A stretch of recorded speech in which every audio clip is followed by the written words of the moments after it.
오늘 주시는 하나님의 말씀은 사사기 13장 1절에서 25절까지 사사기 13장 전체의 말씀입니다. 그 말씀 가운데서 제가 오늘 17절과 18절 말씀을 여러분께 봉독해 드리겠습니다. 마노아가 또 여호와의 사자에게 말하되 당신의 이름이 무엇이니까? 당신의 말씀이 이루어질 때에 우리가 당신을 존귀히 여기리이다 하니 여호와의 사자가 그에게 이르되 어찌하여 내 이름을 묻느냐? 내 이름은 기묘자라 하니라. 아멘. 할렐루야. 저는 오늘 내 이름은 기묘자라 라는 주님의 말씀으로 함께 은혜를 나누겠습니다. 사사기 시대의 역사적인 특징은 우리가 잘 알고 있는 대로 하나의 정형화된 그 사이클을 유지하고 있다는 것입니다. 그것은 첫 번째 단계로 그저 숨쉬고 살만 하면 범죄한다는 것입니다. 먹고 살만 하면, 평안해지면 하나님께 다시 불순종하고 우상을 섬기면서 하나님을 잊어버립니다. 두 번째 단계는 이렇게 범죄한 백성과 나라와 민족에게 하나님의 징계가 따라옵니다. 그리고 세 번째 단계는 이스라엘 백성들이 고통 가운데 부르짖는 것입니다. 건져달라고 간청을 합니다. 한 번만, 이번 한 번만 하면서 살려달라고 간구를 합니다. 마지막으로 네 번째 단계는 하나님의 구원하심입니다. 이렇게 사사기 전체에 이런 사이클이 계속해서 반복이 되고 있는 것을 우리가 보고 있습니다. 불순종하면 또 죄 지으면 깨지면 회개하면서 살려달라고 부르짖으면 하나님이 역사 가운데 개입하셔서 사사를 세워서 구원해 주시는 일들이 계속해서 이렇게 톱니바퀴가 맞물려 가는처럼 돌아가고 있습니다. 이것이 사사 시대의 정형화되고 공식화된 삶의 패턴이었습니다. 자, 그런데 오늘 본문인 13장 1절 말씀에 보면 이런 패턴조차도 무너지고 있는 것을 우리가 볼 수가 있습니다. 이스라엘 자손이 다시 여호와의 목전에 악을 행하였으므로 여호와께서 그들을 40년 동안 블레셋 사람의 손에 넘겨주시니라. 그리고 바로 이어서 2절에 소라 땅의 단지파의 가족 중에 마노아라 이름하는 자가 있더라. 그의 아내가 임신하지 못하므로 출산하지 못하더니 이렇게 연결이 되고 있습니다. 무엇이 빠진 것입니까? 여호와의 목전에서 악을 행한 하나님의 백성들이 하나님의 징계로 블레셋에게 40년이라는 긴 세월의 압제를 받았을 때 이어서 곧바로 나와야 할 것은 이스라엘 백성들의 하나님을 향한 회개의 부르짖음, 살려달라고 하는 그 부르짖음입니다. 근데 오늘 성경에 보면 아무리 눈을 씻고 봐도 이스라엘 백성들의 부르짖음이 없습니다. 블레셋에게 무려 40년 동안이나 압제를 당하는데도 부르짖었다라는 말씀이 없어요. 그러니까 이들에게 진정으로 심각한 문제는 고통을 당하고 있는 그 시간이 긴 것이 아니라 이 긴 고통의 시간 속에서도 이스라엘이 하나님을 찾지 않는다는 것입니다. 여러분, 지금껏 이스라엘은 하나님 목전에서 악을 행하고 하나님께서 징계를 가하시면 습관처럼 하나님께 울부짖으며 살려달라고 그렇게 애걸복걸하지 않았습니까? 그래서 하나님께서는 그 모습을 불쌍히 여기시고 이스라엘을 위해서 하나님의 사람들을 세우셨고 그를 통해서 이스라엘을 구원을 이루셨습니다. 그런데 이번에는 이스라엘이 하나님을 찾지도 않고 하나님 앞에서 울부짖지도 않습니다. 왜 이렇게 되었을까요? 그동안 하도 배교했다가 회개했다가를 밥 먹듯이 반복하다 보니까 하나님 앞에서 염치가 없다 보니 그러는 걸까요? 그런 일은 만무합니다. 이것은 이스라엘이 하나님을 향한 믿음이 이제 저 밑바닥까지 내려갔기 때문이라고 봐야 합니다. 믿음이 없는 것입니다. 기도도 나오지 않는, 기도하는 것조차 잊어버린 시대가 바로 이 시대라는 것입니다. 그러니까 영적으로 완전히 죽은 그런 상태였습니다. 였습니다. 그럼에도 불구하고 우리는 오늘 본문 말씀을 통해서 이스라엘 백성들에게 행하시는 하나님의 열심을 보게 됩니다. 40년 동안 고통 속에 있어도 부르짖지도 않는 백성, 하나님을 찾지도 않는 백성, 완전히 영적으로 죽어서 회생할 가능성도 없는 그 백성들에게 하나님께서는 이 백성들을 위해서 어떻게 하셨습니까? 그냥 버리셨나요? 아닙니다. 하나님은 부르짖지도 않는 이스라엘 백성들을 친히 찾아 구원하시고자 역사에 개입을 하셨습니다. 그것이 오늘 본문에 나오는 삼손의 출생에 관한 사건입니다. 하나님은 이스라엘의 한 이름도 없는 마노아의 아내를 찾아오셔서 삼손의 출생을 예고해 주십니다. 여러분, 마노아의 아내는 사라, 한나, 리브가처럼 그녀 자신에게는 잉태하는 그런 능력이 없었습니다. 그러나 하나님의 사자가 이 가난하고 이름도 없는, 정말 자기 스스로는 어찌할 수 없는 이 연약한 여인에게 찾아오셔서 메시지를 주신 것이에요.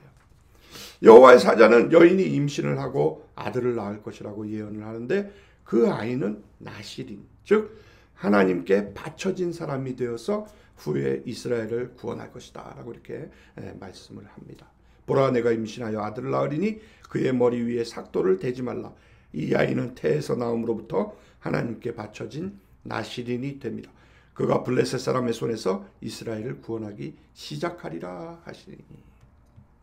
여러분, 원래 나실인은 스스로 자신이 결정해서 구별하는 사람을 말하고 있는데, 그러니까 태생적으로 레위인이 아닌 사람들이 하나님께 자신을 드리고자 할 경우에 스스로 소원을 해서 자신을 특정 기간 동안 구별하여 드리는 그런 제도를 말하고 있습니다. 근데 이제 삼손의 경우는 자신의 선택에 의한 것이 아니라 하나님의 선택에 의해서 나실인이 된 것입니다. 레위인도 아닌, 제사장 출신도 아닌 단지파의 후손인 삼손은 하나님에 의해서 태어나면서 나실인으로 구별된 존재가 된 것입니다. 그러니까 삼손은 태어나면서부터 특별한 사명, 즉 블레셋으로부터 자신의 백성을 구원할 것이다 라는 사명을 가지고 태어난 사람입니다. 자기 백성을 구원할 사명을 가지고 그 부르심을 받았고 그 과정에서 거룩함으로 자신은 구별된 삶을 살아야 하는 존재로 부름을 받았던 것입니다.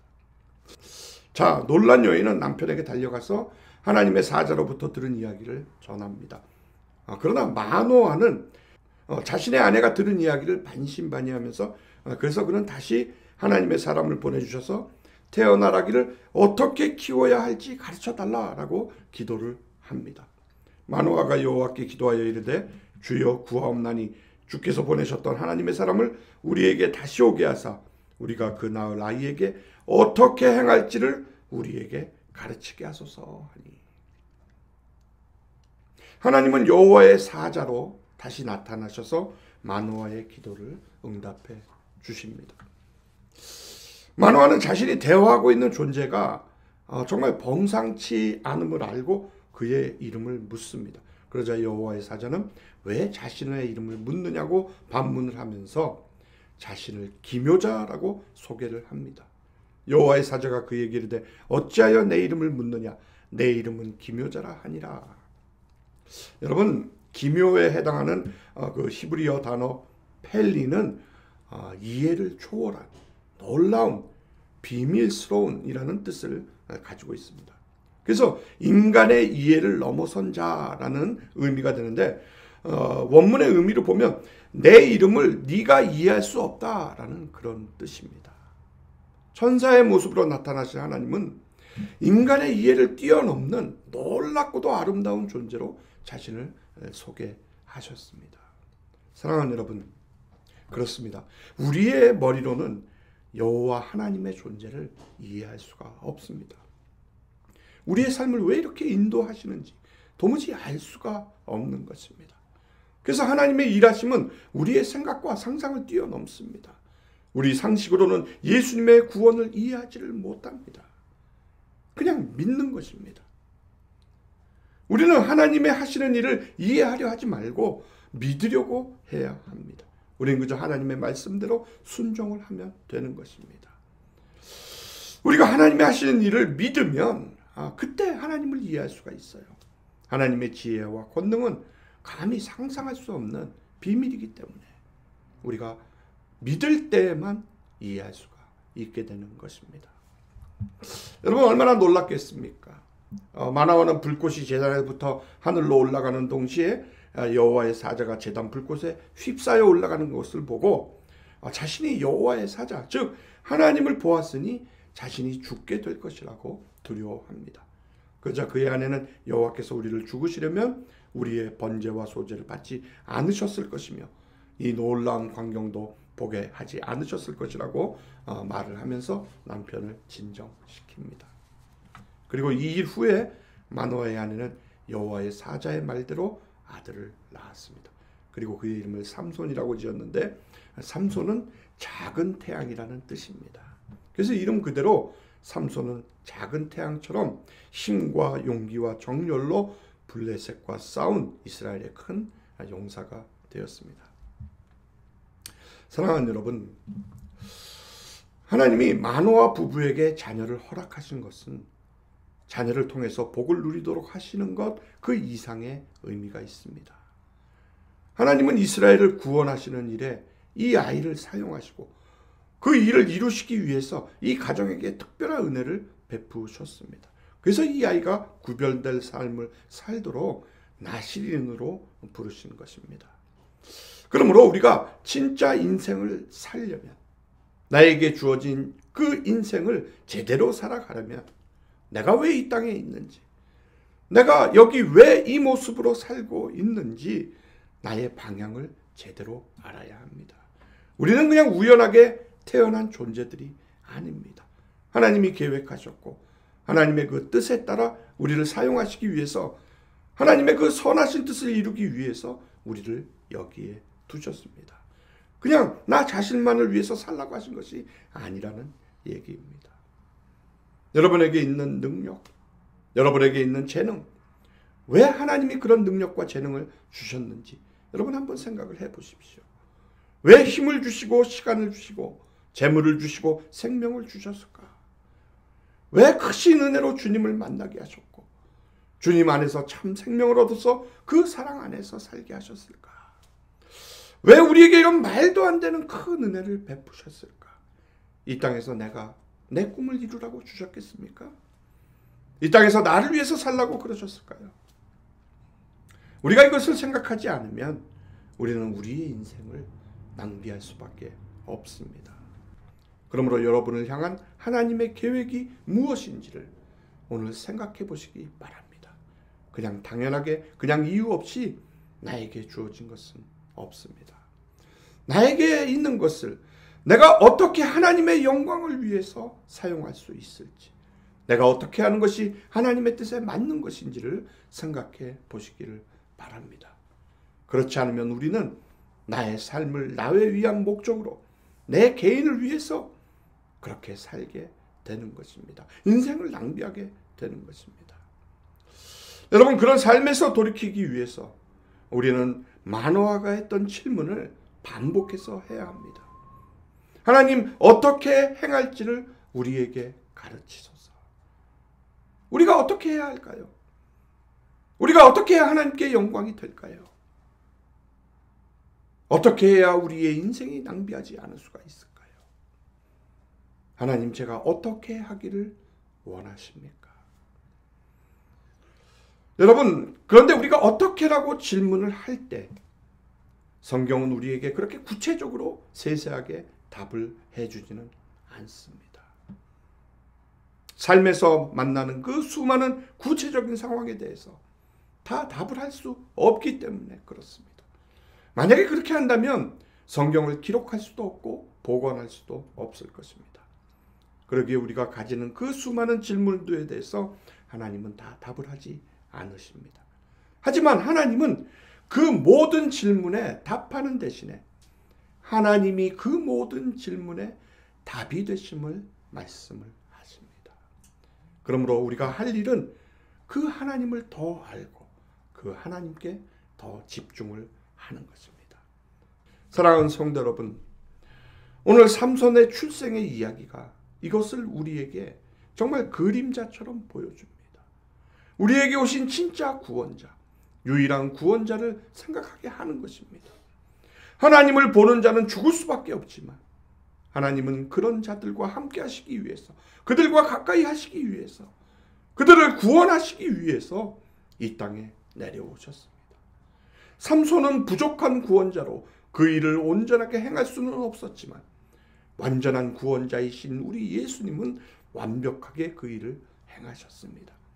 태어나시기 전에 지은 그 예수, 그 이름대로 이 땅에 오셔서 우리를 우리의 모든 죄에서 구원하셨습니다. 그분이 친히 수치를 입으셨기에 우리의 모든 수치를 씻어 주셨습니다. 이제 그 은혜로 우리는 내가 가야 할 방향을 분명하게 알게 되었습니다. 우리는 그 방향으로 살기를 결정한 사람들입니다. 그러니 지금 여러분들의 방향이 내가 아닌 주께로 제대로 맞춰져 있는지를 오늘 다시 한번 점검해 보시기 바랍니다. 중요한 것은 크기가 아니라 방향인 것입니다. 여러분의 방향을 확인하시고 계속해서 주님을 향해서 나아가시기를 바랍니다. 그때 우리 하나님께서는 우리 삶에, 우리 가정에, 우리 공동체에 내 이름은 기묘자라, 내 이름은 기묘자라 하시며 놀라운 일을 행하시게 될 것입니다. 그때 우리는 내 지혜와 경험을 내려놓고 어떻게 행할지를 하나님께 묻는 자가 되어야 합니다. 그분께 엎드려 기도하는 자가 되어야 합니다.